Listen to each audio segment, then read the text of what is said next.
Today I'm going to share with you 3 poems by one of my favorite authors. These poems come from their book, I Wrote This For You, which is a collection of both poems and photography. The book was penned under the name Please Find This, but it was written by Iain Thomas, who is a South African poet, who has several other works of poetry as well as some short stories and novels as well. So the first one I'm going to share with you today is called The Truth is Born in Strange Places. Joan of Arc came back as a little girl in Japan, and her father told her to stop listening to her imaginary friends. Elvis was born again in a small village in Sudan. He died hungry, age 9, never knowing what a guitar was. Michelangelo was drafted into the military at age 18 in Korea. He painted his face black with shoe polish and learned to kill. Jackson Pollock got told to stop making a mess somewhere in Russia. Hemingway to this day writes DVD instruction manuals somewhere in China. He's an old man on a factory line. You wouldn't recognize him. Gandhi was born to a wealthy stockbroker in New York. He never forgave the world after his father threw himself from his office window on the 21st floor. And everyone, somewhere, is someone if we only give them a chance. One of the reasons that I like that poem is because as a person who works with young people, I think it's important to realize that the circumstances could always be different. And I love that this highlights how all of these people who are famous and well known through history, had they just been born in a different time or in a different place, things could have turned out completely different for them. But this is if you can see it, it's a little hard. There's the photo on this side that he chose to accompany that poem. The second one I'm going to share with you today is called The Day After the Crash. The sun still, surprisingly, came up and shone down onto the cold metal leftovers.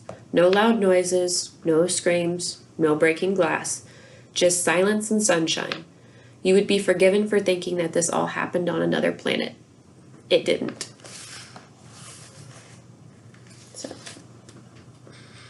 that one there goes with The Day After the Crash.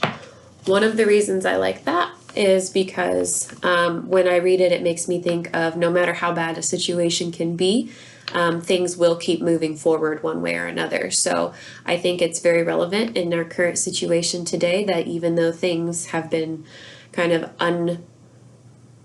not normal and different, that things will continue to move forward no matter what.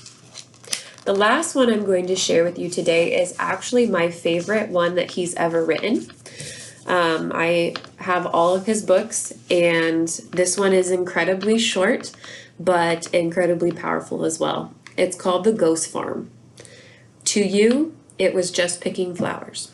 To them, it was a massacre. I really like poems about perspective, and that's what this makes me think of. So you may think a situation is harmless, but to the person or the thing on the other side of that situation, it could be completely devastating, which is what that makes me think of. So that's the picture he chose to accompany that poem.